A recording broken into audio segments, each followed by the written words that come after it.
Good afternoon. Welcome to Mike and the Hoss on Wolfeboro Community Television. I'm Mike Danais. And I'm Charlie Hossack. Coach, how you doing? I'm doing well. How about yourself? Episode 8. Oh. Now, if my math is correct, we do it one episode per week. That would mean 8 weeks. That would mean we've been doing this for about 2 months. Yeah, we haven't been doing it for 2 months. It's crazy. And I think when we did our first one, we were like, well, maybe this will be the only one that we do. Yeah. So, I don't know. Anyway. Obviously, I'm hoping we're at some point going to get back together, but, we'll see what happens. Maybe we need to go together. The two of us should go get tested, and then maybe we could be able to be together. That would be fantastic. I think that's a great idea. Yeah. So we got a pretty exciting show today, but first let's thank our sponsors before we get going.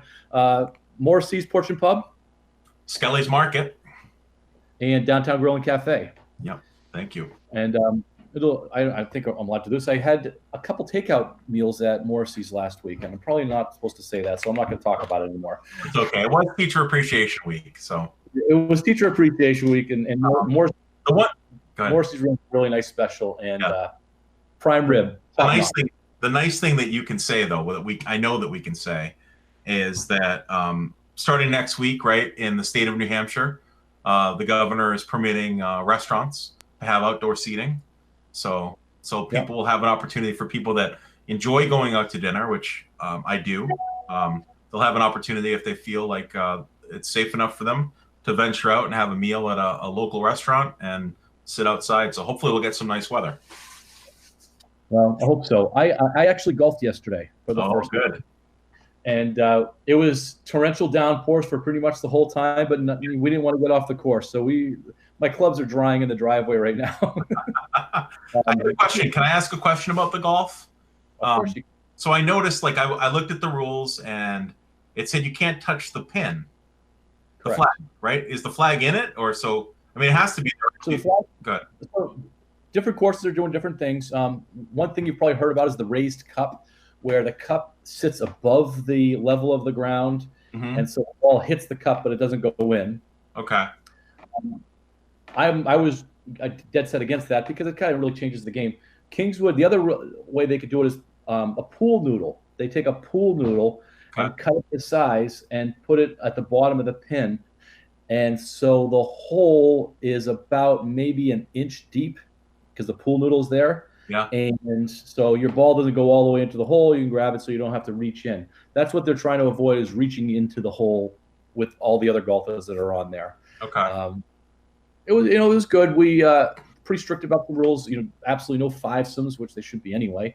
No, never. Yeah. So we get to Kingswood, and sure enough, there's a fivesome out there, and it just drove me crazy because that's the kind of stuff that's going to close the courses. We've seen it in other states where the beaches and people not social distancing and not following the guidelines that are there. Yeah. They take away those privileges. They do. Well, you didn't answer my question though. The flag. I want to know about the flag itself. Is the flag there? How does that work? The flag is in the hole. Okay. So they changed. If I'm going to putt, right? You pull out my flag when I putt. No, not anymore. Okay. They changed that rule last year. It actually was a rule of golf to speed up play, is that you can now putt with the flag in the hole. Okay. I didn't know that. And so now you cannot touch the flag. For the COVID stuff, you cannot touch the flag at all. The flag stays in the hole no matter what. You don't have the option. You have to putt with the flag in, which is fun. It was real golf. It was real golf. Nobody got – we were worried that the ball would bounce out, hit the noodle and then bounce out, but none of us are that good where that's actually, going to happen. Sure. So it was good. It was interesting. I play with some of my buddies and that I hadn't seen, and it was nice just to get outside, go for walks, and just to do something normal. Yeah. That was part of the normal day. So getting back to the show today, we're going to talk about Athlete of the Week in a second, but we have a special guest today. Roger Brown of New Hampshire sportspage.com, I believe is the exact title. Yep. Who you know a little bit. Yep. And you had a chance to meet him. We coached against him when he was coaching some baseball. And I always liked Roger because he always does a column in the newspaper about who he picks each week, who's going to win the high school football games. So you see Kingswood versus Plymouth, he picks the score, who's going to win. and he's pretty good. I mean, he does a nice job. He definitely knows New Hampshire high school sports very well, and he typically has a very good record, and oftentimes picks against Kingswood, which frustrates me, but it's good banter back and forth. He I mean, you can make an argument that this is our biggest guest so far, because in terms of New Hampshire sports media, he's about as big as it gets in New Hampshire sports. Definitely. I mean, he has the pulse of baseball big time, basketball, lacrosse, football. Football. He's falling behind in hockey. We'll talk to him about that part a little bit, but it's just going to be fun. I'm glad we have it. And he also has some Patriot affiliation too. Yep. So hopefully he gets a chance to talk about that. Talk to him. I know you said probably the biggest guest, but I think Brian Davidson might disagree. So he was a call-in. He refused to come on the show. He was a call-in. Recapping our spring guests, we've done pretty well. Obviously we have Josh, and we love Josh, and we want to have Josh on all the time. Yeah. Abby Dubell. Awesome. Talking about a nurse during the COVID, and I told you there was a lot of feedback on that guest. Chrissy Livy talking about dance. My daughter talking about dance, bringing that whole part of it in. Yeah. We had Dan Playson recapping the basketball season. Yeah, we had Coach Potenza. Well, Coach Potenza feels like he's on every week. So, but we did. So we've done pretty well as far as guests, and it's going to be. This is really kind of cool with Roger Brown, because he's not a Wolfeboro person. He is a state of New Hampshire person. Right. So maybe we're going to raise the level of our show a little bit. Maybe. We'll see. All right. So let's talk about Athlete of the Week, and I'm going to take this one on for obvious reasons, and we'll get to that reason in a second. But our female Athlete of the Week is Anna Mansfield. Anna. I thought Anna was nominated by Coach Merrill, who shares that Anna has been taking lessons year-round in order to prepare for her senior tennis season. Thank you, Anna, for your hard work and dedication to the Kingswood girls tennis program. Great job. Congratulations, Anna. And so now, for obvious reasons, this is why I'm reading this one.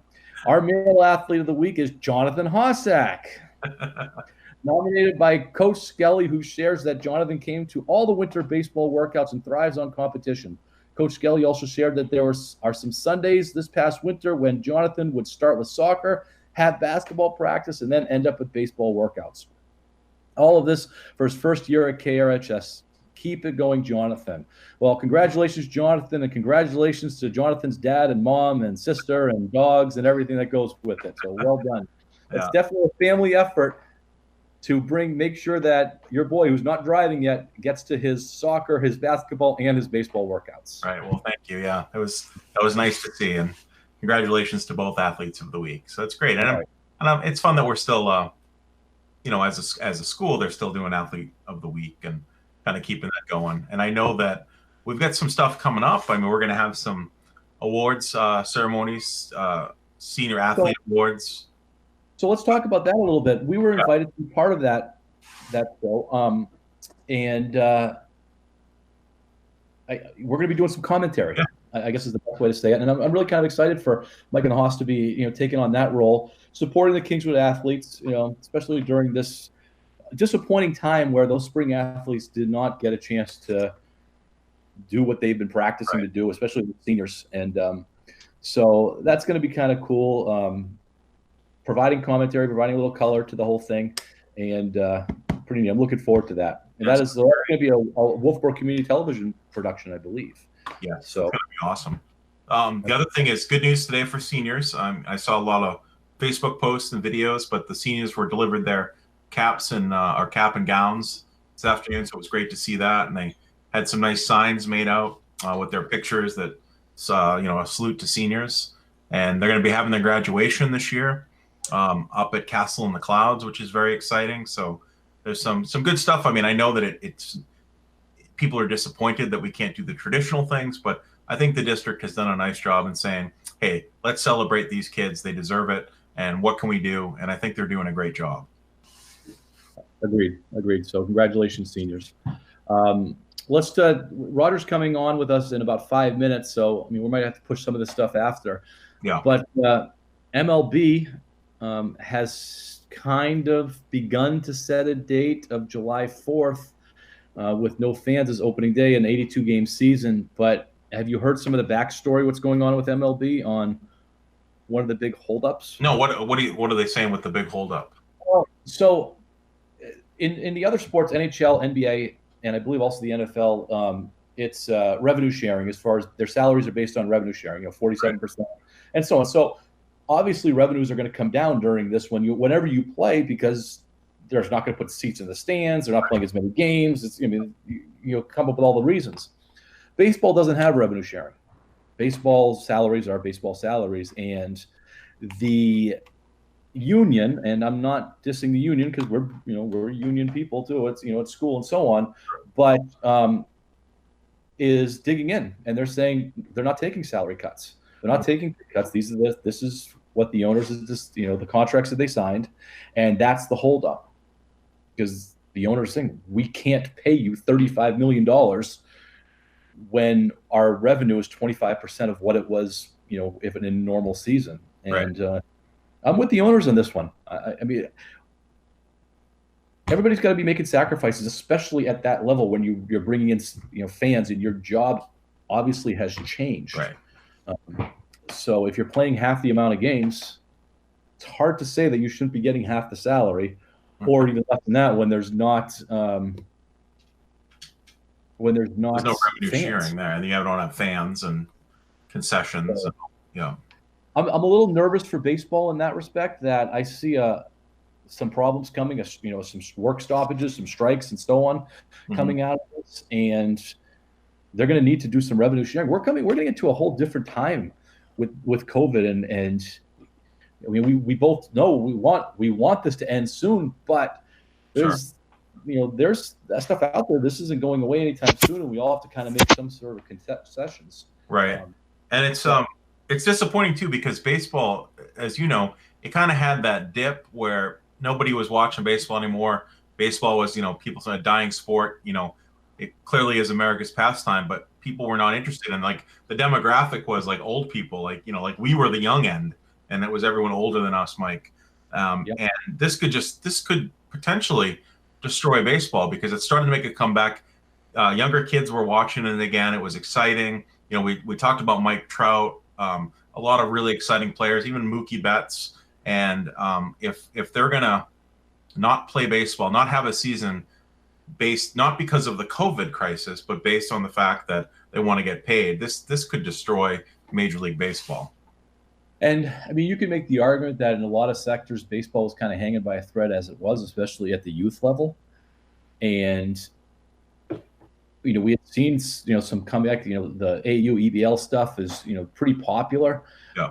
If kids have lost their spring baseball season, and how many kids might not come back? Right. It's a scary time for baseball, and the worst thing that they should be doing right now is creating bad PR for themselves. I agree. So hopefully, but as far a positive though from this. So let's say they can agree as players. July 4th. I mean, nothing says baseball like Independence Day, July 4th weekend. What a great weekend to kick off, or a great time to kick off Major League Baseball. That would be awesome. That would be great. I'd be great. I would love to. We said it for 8 weeks in a row, how cool it would be to sit down and watch a baseball game. Yeah. But it's going to have to be done off campus. Mayor Walsh in Boston said that they're not doing any public events until September, and that includes baseball games. So, I guess you could do it without stands. That wouldn't be a fans. So yeah. So I guess that probably see what happens. I mean, the other thing besides, I know I want to go back local again. I forgot about this. This is going to impact us. July 4th parade in Wolfeboro. There's not going to be any parade. How do you do a parade without fans? I don't know. We really have to get creative. I think you're right. It would just be us. So anyway, so it's so other sports, basketball, they opened up some gyms for some practices. Yeah. basketball seems to be in a little bit better shape than some of the other sports as far as getting going. Yeah. I don't know. They just globally they seem to have a better grasp on everything. I don't know why. I mean, they were the first sport to shut it down too. Yeah, they were. But teams are also a lot smaller as far as personnel. So, true. But again, they would go without fans, and I mean, you could run a whole basketball season out of one gym.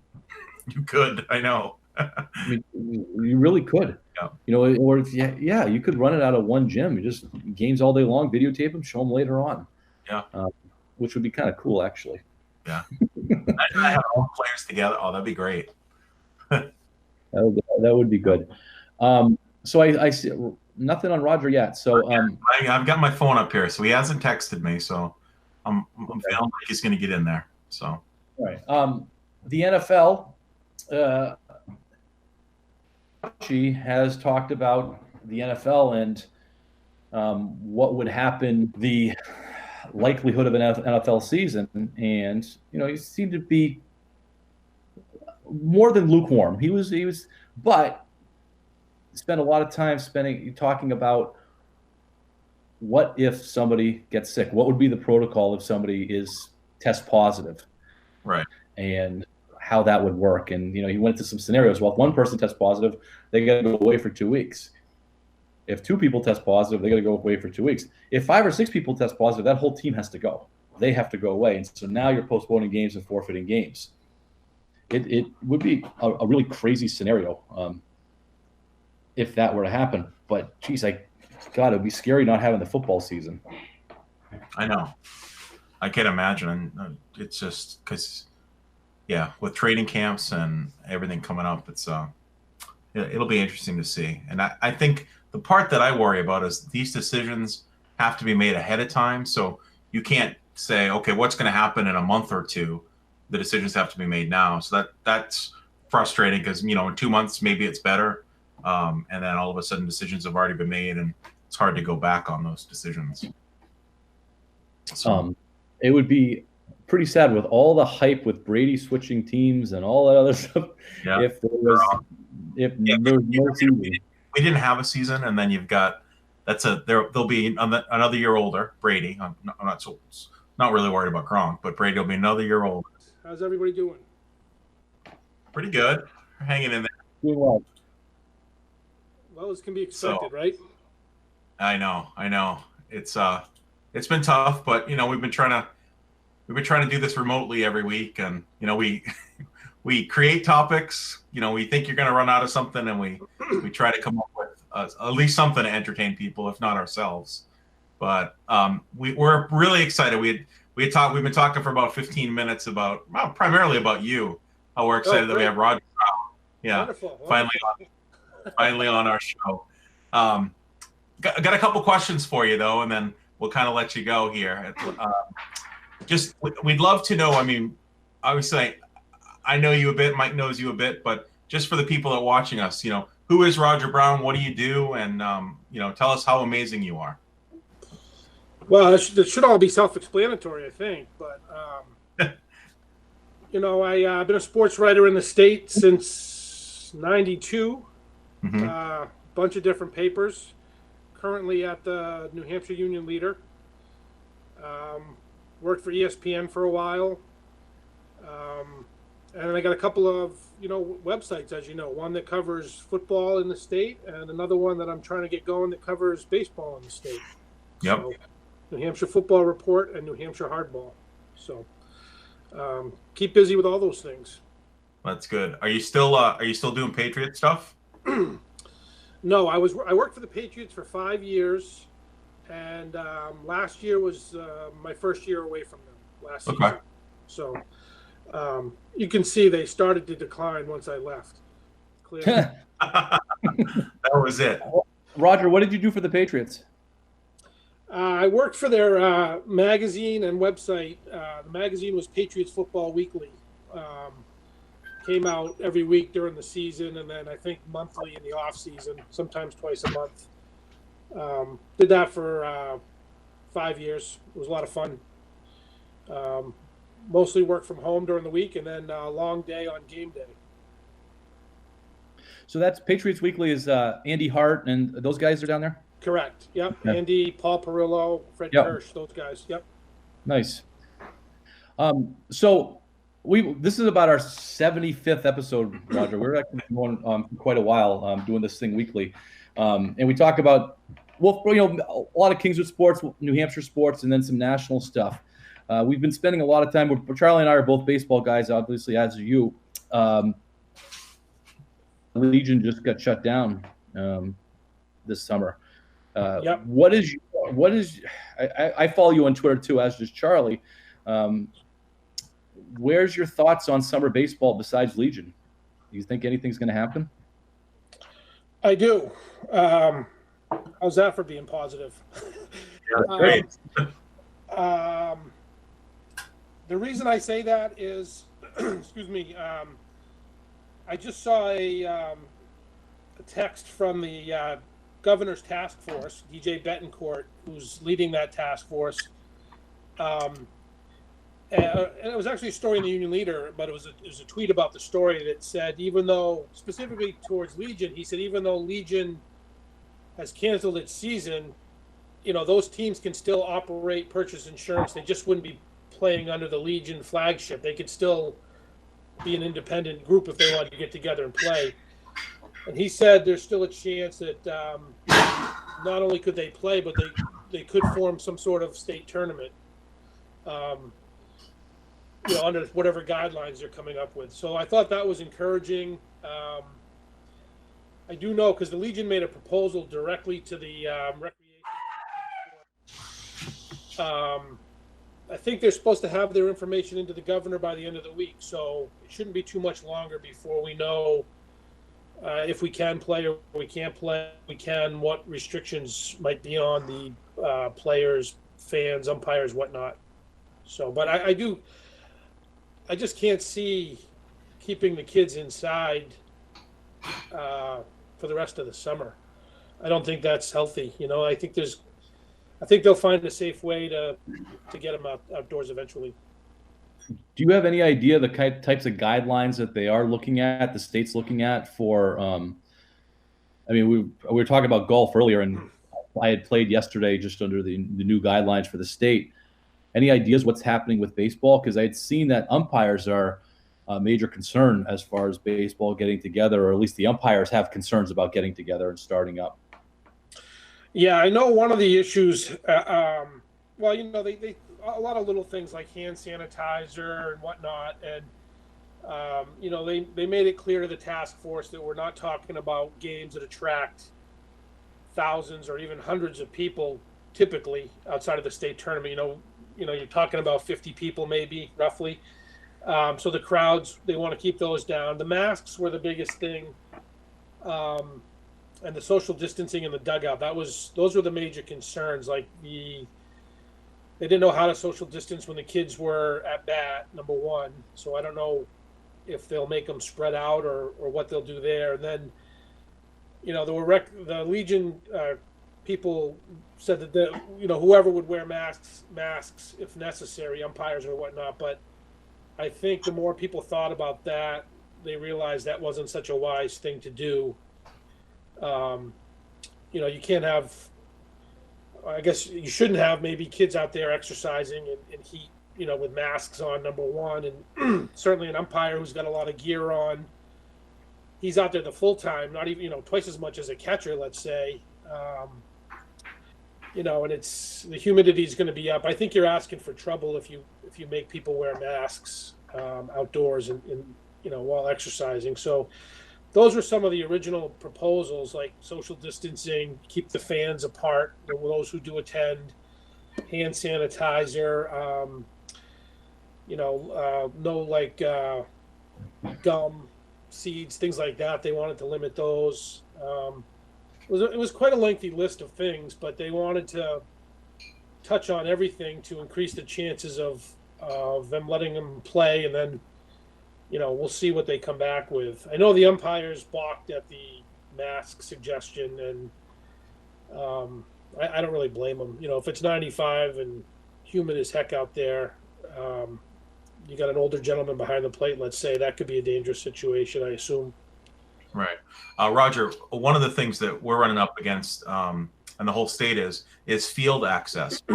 Like Kingswood, we can't even get on our field. Like if I wanted to go throw the baseball with my son, the police would come and ask me to leave the field. So the fields are closed.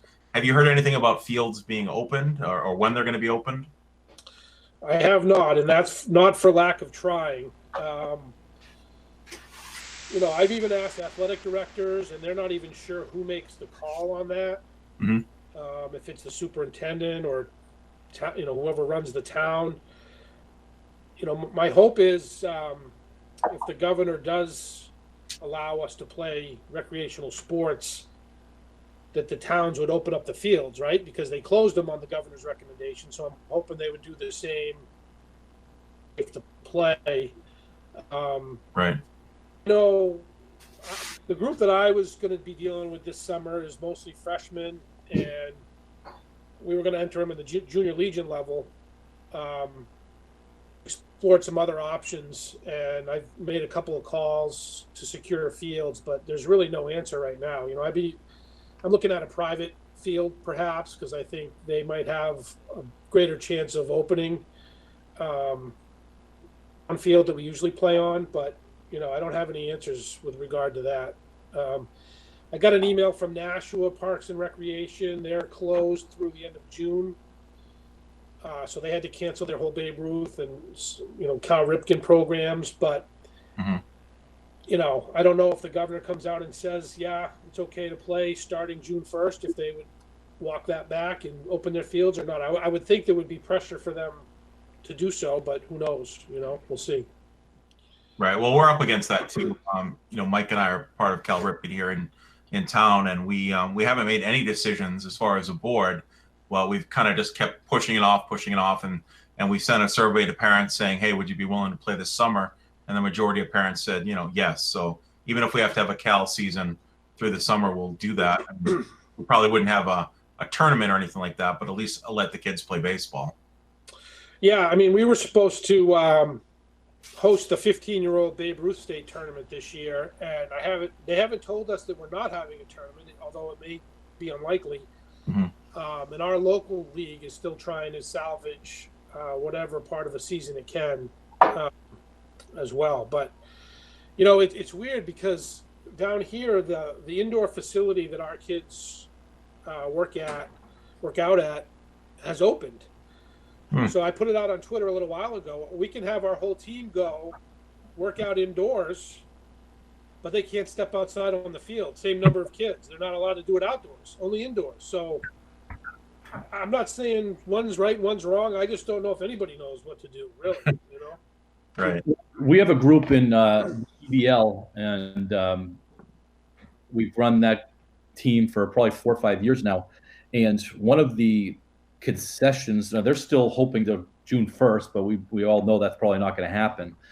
But not leaving the state, New Hampshire only. So we play the majority of our games in Maine and Massachusetts, but in this case, it would be just within the state.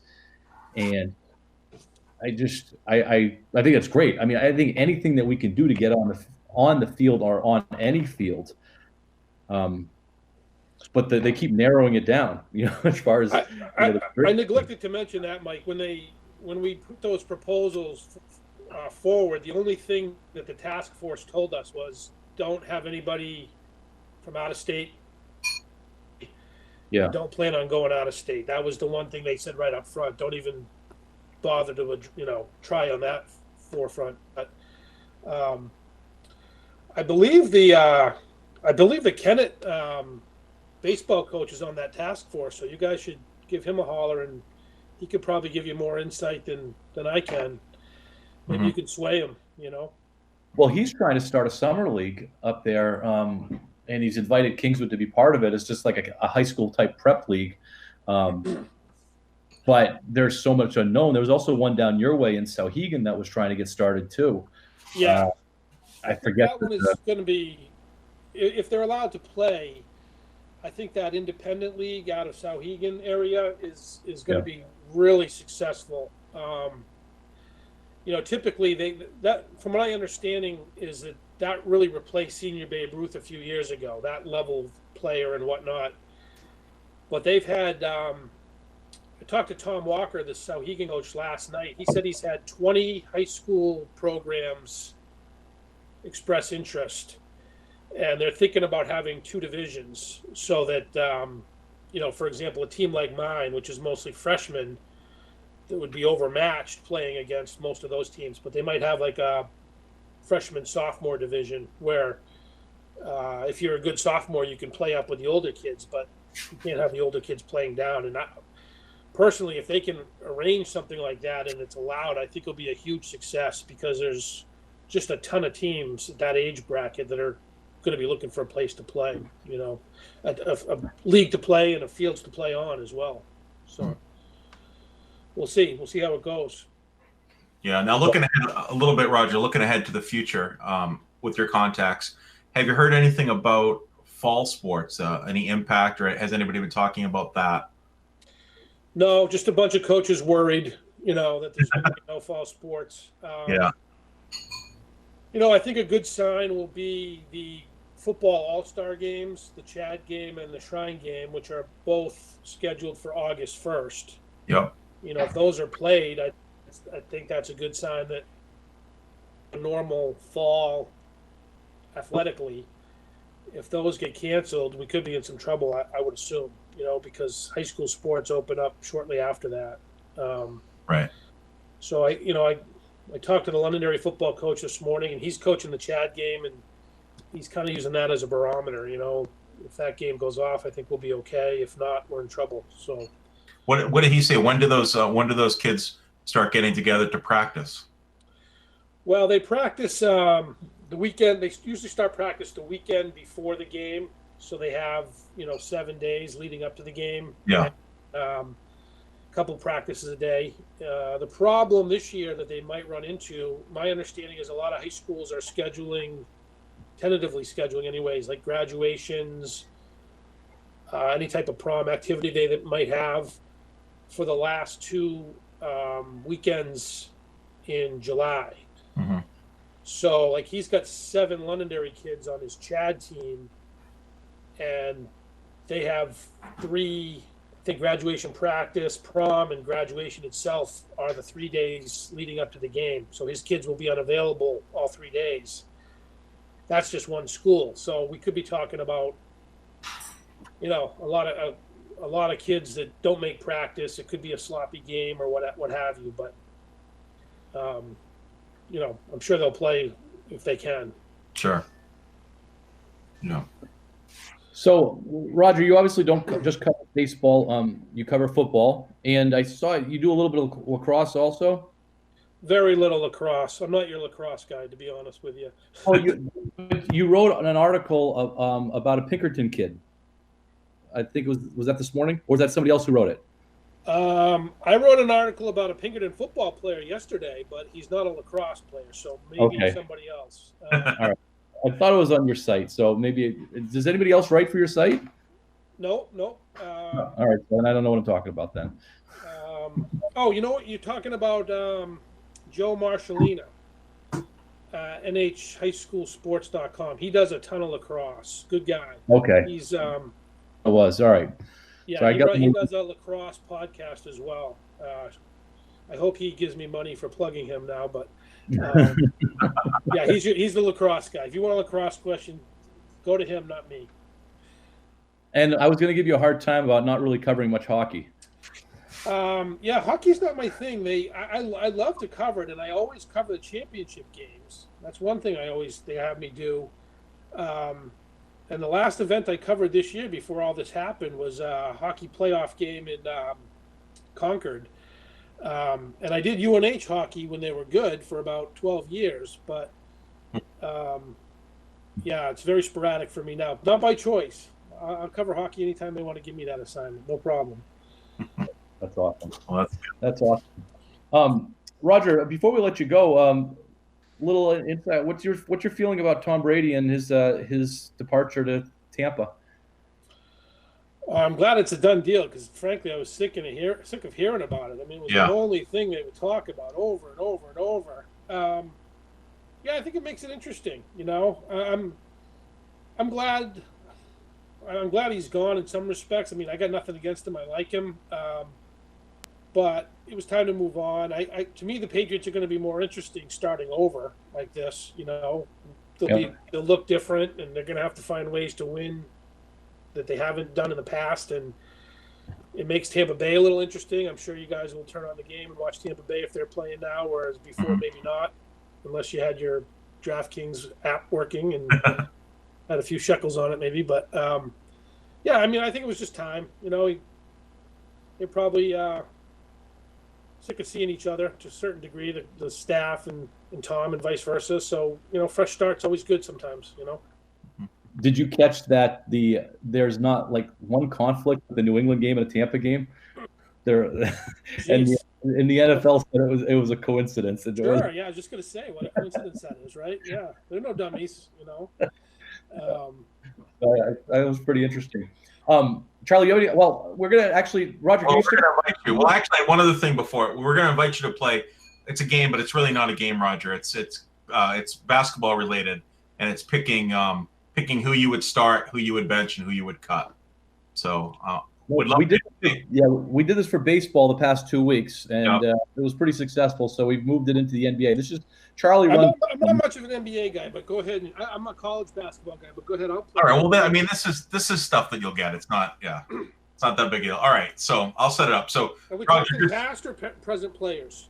All right. I'll go over the rules. So it's start one, bench one, cut one. All players selected are ranked in the top 10 all time at their position. And then all players selected obviously played in the NBA, but during a period that all three of us would have had a chance to watch them play. All right. So we're not going way, way back. So, all right, we're going to start with point guard. All right, the 3-point guards. We have Magic Johnson, John Stockton, and Isaiah Thomas, the real Isaiah Thomas, who played for the Pistons. All right, so Johnson, Stockton, or Thomas. Who let you start? Who would you start? Who would you bench? And who would you cut? You want all three from me right now? Well, those are the three choices for point guard. Who are you going to start as point guard? I'm going to start Magic. Yeah. Who are you going to cut? I'm going to cut Isaiah. All right. I'm going to bench Stockton. Okay. All right, Mike. I concur, and we're going to talk about The Last Dance probably a little bit later, but I've enjoyed watching Michael Jordan just crap all over Isaiah Thomas during The Last Dance. Never was a fan of Isaiah Thomas, so I would have opened with cutting Isaiah, and then I would have started Magic, and then I'd have John Stockton on the bench also. Okay, and I'm going to be just like the two of you guys. Do the same thing. So goodbye to Isaiah Thomas, starting Magic Johnson, and benching John Stockton. All right, we'll let Mike go first this time, Roger. This is for shooting guard. All right, shooting guard. We have pretty obvious Michael Jordan. We have Kobe Bryant, and we have Ray Allen. Jordan, Bryant, and Allen. Again, if you've been watching The Last Dance, I have so much more respect for Michael Jordan than I had before, and I had quite a bit before. Just an absolute winner. So Michael Jordan is starting. Kobe Bryant is going to be on my bench, and Ray Allen gets cut. All right. How about you, Roger? Same. Exactly the same.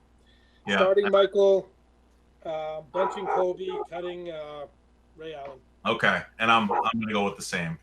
Let's see if we can differ at some point here. Okay. All right. Next up is power forward. Okay. We have Tim Duncan, Kevin Garnett, and Charles Barkley. Duncan, Garnett, and Barkley. We're going to differ here for sure. All right. Charlie, you get this one. All right. I'm going to start Kevin Garnett. I'm going to bench Charles Barkley. And I'm going to say goodbye, even though I love him, to Tim Duncan. Roger? Am I batting second? Yeah. All right, I'm starting Barkley. I'm benching Duncan, and I'm cutting Garnett. Okay. All right. I am starting Duncan. I am benching Barkley, and I am cutting Garnett. Oh, you guys don't like Barnett? My goodness. We were all over the place there. I don't know how you can't start Tim Duncan. Tim Duncan is I like him. All-time player. Yeah, he's fantastic, no question. Definitely. All right, moving to small forward. Here we go. Larry Bird, Julius Dr. J. Irving, Scottie Pippen. I think this is me or Roger? It's Roger. Okay. It was Bird, Irving, Bird, Pippen? Dr. J, and Pippen. Yeah, okay. I'll start Bird. I'll bench Irving, and I'm cutting Pippen. I am the same.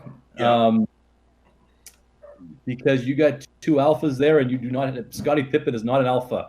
And again, if you would watch him with the Bulls, you could see he could not, carry the weight of the other two. So, Bird starts, Irving on the bench, Pippen's is cut.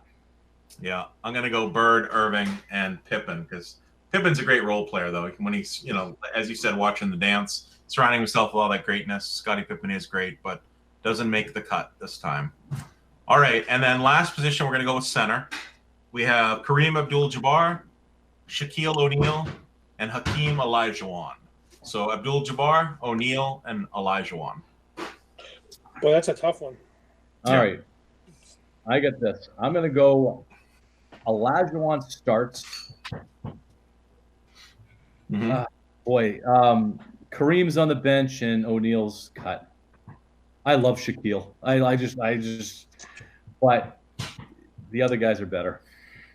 I'm right with you again. Olajuwon, I'm starting. Benching Shaq. Benching Kareem and cutting Shaq.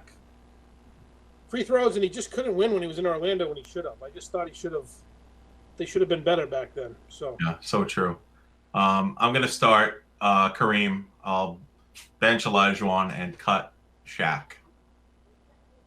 So that's quite the three when you're cutting Shaq. I know. Crazy. That's good stuff. That's good. Good game, guys. Good game. Thanks. Yeah, we tried to play it. It's fun. I wish we had you for the baseball. But that was good too. Good talk there. Who's your I can ask this. Do you have a favorite baseball player of all time, Roger? Not really. I'm a Dodgers fan. Okay. Ooh. But no, nobody really. Not one. Right. It's my favorite. I guess if I had to pick one, Kirk Gibson. Yeah, '88. Because of the home run off Eckersley. Home run in that season. I mean, he had the football mentality. Yeah. The other guys, they had a guy that was Mike Marshall that was always, if he had a cold, he was sitting out. But when Gibson joined the team, that guy was scared to be out of the lineup because he knew Gibson would get. And just look at their the team that won the World Series that year. I mean, Jesus, my freshman team could compete with them, I think, on most days. He just willed them to victory, really. Yeah. So. Yeah, mine is definitely George Brett. I love George Brett.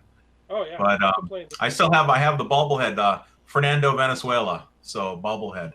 When I got that when I was a kid. Yeah, I went to high school out in California, so I became a Giants fan because I just lived in the Bay Area. But that's the problem. You're gonna have to get rid of that. I know. Well, that's why I said the Dodgers. Ooh, yeah. When when I was born up in northern Vermont, right on the Canadian border, so I used to go to a lot of Expos games when they were still in Montreal. My dad was a Dodgers fan too, and so whenever the Dodgers were in town, we'd drive up there, and I don't know. I'm not going to say right after the game because we did a few things right after the game, but then we hit the subway, and the only other two people in the subway car with us were Fernando and the bullpen catcher for the Dodgers. So we got about a 10-minute ride with Fernando. At first he pretended not to speak English, but once he realized we were, not going to harass him too much, he was a good guy. Yeah. Oh, that's awesome. What a great story. Yep. It's amazing his arm held up with all those screwballs that he was throwing.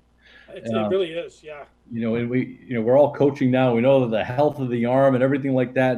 And that guy just went for years and years and years turning his hand. It's a great pitch, but I mean, because I used to throw it, but I mean, you throw three of them and you're done for a week with me. You know what I mean? Like, oh my God, things are hurting it. I didn't even know I had ligaments and stuff. So, Yeah, I don't know how he did it. Amazing. And when he was throwing, they were throwing 120 pitches. Starters were 120 pitches on a regular basis. And sure, yeah. It was a good bet he was going to shut you out too. You know what I mean? Yep. Back then, complete game shutout. You just almost expected it sometimes if it was a weak team they were facing. And Fernando Mania. Yeah. Fernando Mania. That was good stuff. That was a time when baseball was really great. Roger, before we go, we had talked earlier about MLB starting up this summer, and one of the hiccups was the players union and how they don't want to give back any money on it. What are your thoughts on that? Well, I can see that being their public stance with the union and whatnot, but I would really hope that at some point, they would do what's right. And look, they're going to make plenty of money no matter what, right? I think they should do whatever they have to do to give us a season, personally. I'm not saying they got to take drastic pay cuts, but if they've got to make a little less, so be it. Everybody's taking a hit in the wallet some way or another, why not them? And I think the country needs it, so they need to just step up. Well, I think also baseball's a very tenuous point that if they don't start, if the other sports end up starting up somehow, some way, because they have like a revenue sharing package, but baseball doesn't start up, they're going to have a tough time coming back from that. If they don't start up because of their word, they're going to have a tough time rebounding from that. Yeah, it'll be a PR nightmare for them, for sure. No question. So, and let me ask one more question, Roger, just because Mike and I talk about this all the time. What is your thought as far as like the state of baseball? Let's just talk about the state of baseball in New Hampshire. Do you feel like it's growing? Are we losing players? We have a little bit different perspective than you, just because we have fewer players up kind of central northern New Hampshire. But yeah. What are your thoughts? I think there's a ton of good players, and all this indoor training that's going on, and there's a lot of travel or AAU teams, whatever you want to call them, is good to a certain extent. But I just wish we would get back to playing for our town teams more, whether it be Babe Ruth, Legion, you name it. I think too many kids go outside the borders that don't have to, and it weakens the product in the state. That's one thing I wish we would get back to. Like even I don't know if you guys remember, like Mike Montville, who played at Portsmouth probably 10, 12 years ago. I think he's the only player in the state to be Gatorade Player of the Year twice. And, but he still stayed committed to – he played AAU and he got a Division I scholarship, but he stayed committed to the Legion teams and, his town teams all the way through. And I just think we need to – if we could get back to that a little bit more, it would be a good thing. Awesome. Plenty of good players, though. No doubt about it.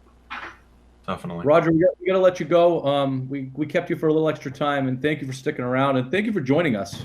Yeah, thank you so much. Yeah, once I got the mute button thing figured out with the daughter, I'm good to go. So next time we'll have a smoother entrance, I hope. Well, we hope to have you on again too. And tell Paul Landry I need a Kingswood football T-shirt if you would. I'll get on that for you. You got that. One's coming your way, Roger. Okay, guys. Thank you. All right. Take care. Take care, Edward. Bye. All right. So it was good. Glad he was able to make it on. Very good. We gotta have him on again too, because there's a lot of good insight for the state as far as baseball goes, and especially as we enter football season too. Do some previews for the if he's up to it. Do some previews for the state and the league and Kingswood and so on, and see what his perspective is, because he certainly has more of a global state perspective than we do on that. I feel a lot better. It was great talking to him, because I feel a lot better just because obviously he has more contacts than we do and he talks to a lot of people, but he seemed pretty optimistic, and I know that it's going to come down to what the governor has to say, but he's feeling pretty good about the possibility of maybe even playing some baseball this summer. So, who knows? Just as we've talked before, Mike, it's the whole, as long as you keep hope, right? Keep hope alive, and there's a little bit of hope there. I'm okay with that. We seem to have the same amount of hope as we had 3 weeks ago. The hope hasn't dwindled. Yeah. It is, but it hasn't increased either. Yeah. it's one of those things. I mean, we've swayed a little bit here and there, but it really has been pretty, similar the whole time. Mm-hmm. So hopefully, hopefully. Hey, well, before we go, we should definitely thank our sponsors. Yes, do we cover everything? I know we. We didn't talk. We didn't talk about The Last Dance. Well, we could talk about. It's gonna. We still 2 more episodes. We can move that to next week. Okay. And see how it shuts down. Give me a chance to catch up. So. Yeah, it's. I know I've been a little bit of a roller coaster on it. I was really high on it, then I was down on it, but I'm back up. It's good stuff, and I love that behind the scenes footage of any team. And I will watch the Patriots Super Bowl games when they have the guys mic'd up on the sidelines more than I'll watch the replay of the games. Yeah. I want to see what goes into it, and the Do Your Job documentary, which was one of the best ones that I had ever seen, and seeing the stuff from the Red Sox, anything that's behind the scenes, I think is pretty cool. So speaking of that, I watched a little something Peyton Manning mic'd up. That was awesome. Yeah. Now that Peyton's retired, I like Peyton Manning, and it was great just to hear the things that he would say and how positive he was. So. Yep. And so that's, I think, one of the best parts about The Last Dance is just the behind the scenes. What does a locker room look like? What does the practices look like? Right. And to see Michael Jordan out there running those drills, leading, they're doing sprints. He's out every single time. He's the one who's out in front leading it. And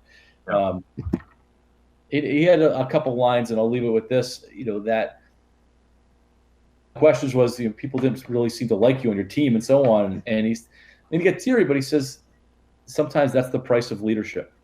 Yeah. And it was, it's just, you make sacrifices. You make sacrifices for the better of the whole. So, pretty cool. So all right. I'd like to thank Skelly's Market, Downtown Grill and Cafe, and Morrissey's Porch and Pub.